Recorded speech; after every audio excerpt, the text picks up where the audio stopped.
বন্ধুরা, ভারতের সবচাইতে আশ্চর্যজনক ভয়ঙ্কর মুহূর্ত। পর্যটকরা ভারতকে খুব ভালোবাসেন। 1.4 মিলিয়ন জনসংখ্যার বিশাল এই দেশ, এটি বিদেশি সংস্কৃতি আকর্ষণ পরিপূর্ণ। এটি উচ্চ প্রযুক্তির প্রতিভার অভার এবং বিশ্বের সবচাইতে নিরপেক্ষ মানুষের দেশগুলোর মধ্যে একটি। এখানকার কিছু মানুষ তাদের আত্মার দ্বারা পরাজিত হয়ে সন্ন্যাসী হয়ে উঠছে। এমনও মানুষ আছে যারা বেঁচে থাকে এবং মানুষের জন্য রোগের চিকিৎসা করে। একই সময় চরম পরিস্থিতি সমস্যার কারণে পুরুষ এবং মহিলা, ব্যবসা এবং ট্রাফিক দুর্ঘটনা ঘটে। বিশ্বের বৃহত্তম জনসংখ্যায় এই দেশ, প্রতি বছর 30 লক্ষেরও বেশি মানুষ রহস্যজনকভাবে নিখোঁজ হয়। আজ বিশ্বের সেরা 10টি ভয়ঙ্কর দুর্ঘটনাজিত তথ্য আমি অবশ্যই আপনাদেরকে আপনার স্ত্রী খুঁজে পেতে সাহায্য করব। এটি কোনো রোমান্টিক সিনেমা, কোনো লাইন নয়। তবে একজন ভারতীয় মায়ের তার বড় ছেলের উত্তর ছিল অনন্ত নির্ভয়ক। সমস্যা হলো তার ছেলের কোনো সঙ্গীও নেই। এটি তার বিবাহিতে নিশ্চিতভাবে উপর মোটেও প্রভাব ফেলে না, কারণ ভারতের বিবাহ কখনো সাজানো হয় না, বরং সাজানো হয় দীর্ঘদিন ধরে, প্রায় সাধারণ ধরন। 1960 থেকে 2005 সালের মধ্যে 90%-এর বেশি ভারতীয় বিবাহ সাজানো হয়েছিল। সবকিছুই বাবা মায়ের উপর নির্ভর করে। যদিও এখন রেটিং অ্যাপ এবং রেটিং ওয়েবসাইট আছে, তবুও তরুণেরা কিছুটা হলেও সিদ্ধান্ত গ্রহণের প্রতিক্রিয়া অংশগ্রহণ করতে পারে। স্মৃতির মূল রয়েছে পারিবারিক স্বার্থ, মিলন এবং বাবা মা। যদিও ভারতীয় 1961 সালে প্রথম দিকে বাবা মায়ের সিদ্ধান্ত নেওয়ার উপর নির্ভর করে, বাস্তবে প্রায় সকল বিবাহ আর্থিক অবস্থানের সাথে অবিচ্ছেদ্য।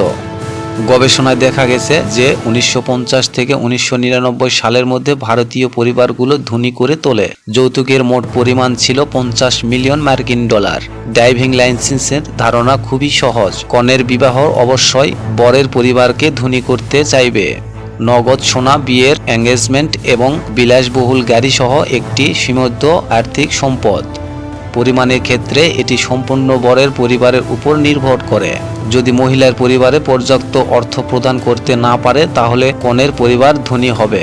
এই জাল মেয়েকে বিয়ে করতে অক্ষম করে দিতে পারে অথবা চিকিৎসা নিতে বাধ্য করতে পারে। আরো ভয়ানক বিষয় হলো এই ধরনের যৌতুক মহিলাদের বিয়ের ক্ষেত্রে হতে দেয়। ভারতের রূপার দাম নিয়ে সাধারণ কিছু কনে বিয়ের পরে তাদের স্বামী এবং তাদের পরিবারের দ্বারা ভেঙে পড়ে। যদি মহিলার পরিবারে অর্থ প্রদান চালিয়ে যেতে না পারে, তাহলে তারা গুরুতর হিংসার ঘটনার সম্মুখীন হয়। এমনকি কুইনোয়ারের ঘটনা রয়েছে। উদাহরণস্বরূপ, কোনো রান্নাঘরের দুর্ঘটনায় ঘটেনি। এই ভারতের ঘটনার পিছনে বাবা মায়ের দ্বারা প্রচুর পরিমাণ অর্থ প্রদান হতে পারে। অনেকেই হয়তো জানেন, ভারতে এই বিবাহ মডেলটি সত্যি সুখের জন্য। সর্বত্রই তথ্য দেখানো যায়, ভারতের বিবাহ বিচ্ছেদের হার শতকরা 1%-এরও কম, যেখানে 30% থেকে 10%। ভারতের বিবাহ বিচ্ছেদের পরিবারগুলো লজ্জা হিসাবে বিবেচনা করা হয়। বিশেষ করে মহিলাদের জন্য বিবাহ বিচ্ছেদের পর পুনরায় বিবাহ করা প্রায় অসম্ভব, এমনকি একটি অশ্লীলতা মনে করা হয়। তাছাড়া বেশিরভাগ ভারতীয় নারীর স্বাধীন অর্থনৈতিক সক্ষমতা নেই। বিবাহ বিচ্ছেদের অর্থ হলো জীবন সমস্যায় পড়ে, এবং যেমনটি আগেই উল্লেখ করা হয়েছে, বিবাহ কেবল দম্পতির মধ্যে একটি বিষয় নয়, বরং দুটি পরিবারের মধ্যে একটি বন্ধন সৃষ্টি করবে, যার ফলে মহিলাদের বিবাহ বজায় রাখতে বাধ্য করা হবে। বছরগুলোতে প্রযুক্তির বিশাল এবং ধারণা পরিবর্তনের সাথে সাথে আরও বেশি সংখ্যার তরুণ ভারতীয় ঐতিহাসিক বিবাহ চ্যালেঞ্জে জানাচ্ছে। মূল কথা হলো, যদিও ভারতীয় সমাজ এখনও রক্ষণশীল, বড় শহরগুলোতে আরও বেশি খোলামেলা সম্পর্কে আহ্বান করছে। এমনকি কিছু এশিয়ান দেশেও তারা কিছু অনুকূল ধারণা ক্ষেত্রে আরও ঊর্ধ্ব। 2020-এর দশকে একটি জরিপে দেখা গেছে যে 50% ভারতীয় স্বীকার করছে যে তাদের একটি খোলামেলা সম্পর্ক ছিল। 22% বলেছেন যে তারা একটি খোলামেলা সম্পর্কে আছে, এবং 34 থেকে 50 বছর বয়সী 10%-এরও বেশি মানুষ তাদের সম্পর্কে পরিবর্তন করার চেষ্টা করতে ইচ্ছুক। মাত্র কয়েক দশক আগে ভারতীয় বিবাহ ধীরে ধীরে একই সামাজিক মর্যাদা দ্বারা সাজানো থেকে সাধারণ জ্ঞানের উপর ভিত্তি করে মুক্ত প্রেমে পরিণত হয়েছে। একদিকে ঐতিহাসিক এক বিবাহকে চ্যালেঞ্জ করা, প্রজন্ম থেকে প্রজন্মে চলে আসা বিবাহর শৃঙ্খলা, আন্তর্জাতিক অনুসারীকরণের তরঙ্গে দ্বারা আনা স্বাধীনতা। ভারতীয়রা এক মুহূর্তে বিবাহ বিকল্পের সম্মুখীন হচ্ছে। ভবিষ্যতে ভারত কি সম্পূর্ণরূপে সাজানো বিবাহ ছাড়া থেকে মুক্তি পাবে না এবং সত্যিকারের মুক্ত প্রেমের দিকে এগিয়ে যেতে পারে? এটি যে কোনো অস্বাভাবিক ভারতীয় দেবতার চেয়েও বেশি উত্তেজনাপূর্ণ প্লট হিসাবে প্লট বিকাশ হবে।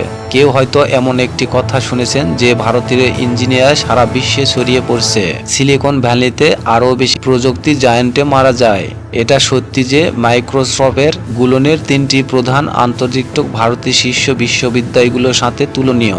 ইন্ডিয়ান ইনস্টিটিউট অফ টেকনোলজি শহরের হাইওয়াং লিমিটারি একাডেমি নামে পরিচিত, প্রতিযোগিতায় আইভি লিগের চেয়েও তীব্র, এমনকি টিএমসির মতো। কিন্তু আপনি কি জানেন যে ভারতে বিশ্বমানের ইঞ্জিনিয়ার এবং বিশ্বমানের নিরক্ষর রয়েছে 1 থেকে 3% মিলিয়ন জনসংখ্যা। এই দেশে মাত্র 8% মানুষের উচ্চশিক্ষা গ্রহণ করতে পারে। বেশিরভাগ সাধারণ মানুষের পড়াশোনায় যোগ্যতাও নেই। ভারতীয় শিক্ষা ব্যবস্থা একটি পিরামিডের মতো। পিরামিডের শীর্ষে রয়েছে অভিজাত শ্রেণী, নিচে রয়েছে সাধারণ মানুষ এবং অত্যধিক প্রায় একমাত্র ভারতের স্কুল যাওয়া কোনো অধিকার নয়, বরং একটি নিষ্ঠুর প্রতিযোগিতা। বিশেষ করে দরিদ্র পরিবারের শিশুর জন্য মৌলিক শিক্ষা সম্পন্ন করতে সক্ষম হওয়া লটারি জেতার মতো চেয়েও কঠিন। এরাও কোঅর্ডিনেশনের অভাবে পাবলিক স্কুলগুলোতে তাড়াতাড়ি ক্লাস সংগঠিত করতে বাধ্য করা হয়েছিল, যখন বেসরকারি স্কুলগুলো এখনো ক্লাস খুলেছিল এবং এমনকি ক্লাস চালিয়ে যাওয়ার জন্য এবার কন্ডিশন চালু করছিল। এটাও ভারতের বাস্তবতা। ধনীদের সম্পাদনায় পড়াশোনা চালিয়ে যায়, যখন দরিদ্রের সন্তানদের কেবল হাই হিল পরে বাড়িতে পাঠানো যায় অথবা এমনকি চিরতরে ক্লাসরুমে ছেড়ে যাওয়া যায়। আরও ভয়ানক বিষয় হলো যে পাবলিক স্কুলের সংখ্যা অপরিহার্য, অবকাঠামো দুর্বল, শিক্ষকদের অভাব রয়েছে এবং এমনকি বেসরকারি স্কুলগুলোতে কোনো টয়লেটও নেই। টিউশনের ফি বেশি এবং সাধারণ পরিবারগুলো কেবল সেগুলো বহন করতে পারে না। প্রাদুর্ভাবের কারণে অনেক শিশু স্কুল ছেড়ে দিতে বাধ্য হয়েছিল, কারণ তাদের পরিবারের কম্পিউটার এবং ইন্টারনেট কেনার সামর্থ্য ছিল না। ইউনিভার্সিটি একটি গবেষণা দেখা গেছে যে জলবায়ু পরিবর্তন এবং অর্থনৈতিক চাপের কারণে ধনী পরিবারের শিশুদের তুলনায় ভারতীয় দরিদ্র শিশুরা শিক্ষার সুযোগ থেকে বঞ্চিত হওয়ার সম্ভাবনা দ্বিগুণেরও বেশি। এই ব্যবধানে বিশ্বের মধ্যে সবচাইতে চরম জনসংখ্যা 10% ধনী ব্যক্তির জনসংখ্যার অর্ধেকেরও বেশি অবদান রাখে, যেখানে জনসংখ্যা 50%-এর নিচের স্তরের মানুষ মাত্র 17% অবদান রাখে। এই অর্থনৈতিক ব্যবধান সরাসরি শিক্ষার সুযোগগুলোকে প্রভাবিত করে, যার ফলে ধনীরা আরও ধনী হচ্ছে এবং দরিদ্ররা আরও দরিদ্র হচ্ছে। এটি উদ্বেগজনক নয়। ভারতের উচ্চ স্তরের প্রতিভা এবং নিম্ন স্তরের প্রতিভা দুটি সম্পর্কে ভিন্ন জগৎ তৈরি করছে। একটি সহজ উদাহরণ করা যাক। ধরুন আপনি ভারতীয় একটি সাধারণ পরিবারের সন্তান। আপনি অনেক সমস্যার মধ্যে দিয়ে মৌলিক শিক্ষা সম্পন্ন করছেন। এরপর আপনাকে যা মুখোমুখি হতে হবে তা হলো কলেজের প্রবেশিকা পরীক্ষার চেয়েও ভয়ানক একটি ব্যবস্থা। দিল্লি বিশ্ববিদ্যালয় কোর্সের বার্ষিক tuition fee $400। India university of টেকনোলজির গুহা $2000 মতো। টিউশন ফি প্রায় $600। আপনার জানা উচিত যে গড় ভারতীয় কর্মী মাসে মাত্র $70 আয় করছে। এর অর্থ হলো একটি গড় ভারতীয় পরিবারকে তাদের সন্তানকে কলেজে পাঠানোর জন্য 5 থেকে 10 বছর ধরে না খেয়ে থাকতে হবে। আরও খারাপ বিষয় হলো সরকারি বাজেট হাস্যকরের ফলে পাবলিক বিশ্ববিদ্যালয়গুলোকে সম্পাদনের অভাব দেখা দিয়েছিল। অনেক স্কুলের কার্যক্রম পরিচালনার জন্য ঋণ নিতে হচ্ছে। এই খরচগুলি অবশেষে শিক্ষার্থীদের উপর চাপানো হবে।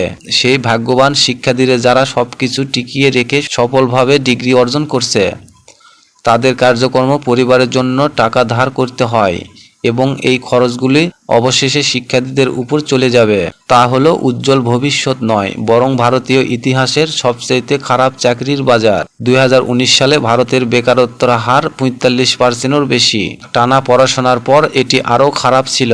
বলিদান পরা কনে তার বাবা মায়ের জন্য অপেক্ষা করছে। গ্রামবাসী মন্দিরের পুকুরে বাইরে মন্দিরের পুরোহিত তাদের বিয়ে অনুষ্ঠানের সভাপতিত্ব করেছিল। কিন্তু যখন বিবাহের সঙ্গী মানুষ থেকে পশুর বিস্তৃত হয়, তখন জিনিসগুলো আরও অবিশ্বাস্য হয়ে ওঠে। যখন আপনি এই অদ্ভুত বিবাহগুলোতে থাকবেন, তখন আপনি দেখতে পাবেন যে এর পিছনে যা লুকিয়ে আছে তা হলো ধর্মীয় বিশ্বাস। তাই যখন আপনি ভারতীয় বিবাহ সম্পর্কে শুনবেন, তখন আপনি আরও বেশি কল্পনাভাবে হতে পারেন। হয়তো বর এবং কনের মধ্যে এমন একজন হবেন যা আপনিও আশা করছিলেন। বন্ধুরা, ভিডিওটি ভালো লাগলে অবশ্যই একটি লাইক দিতে ভুলবেন না, আর চ্যানেলটি সাবস্ক্রাইব করে আমাদের পাশেই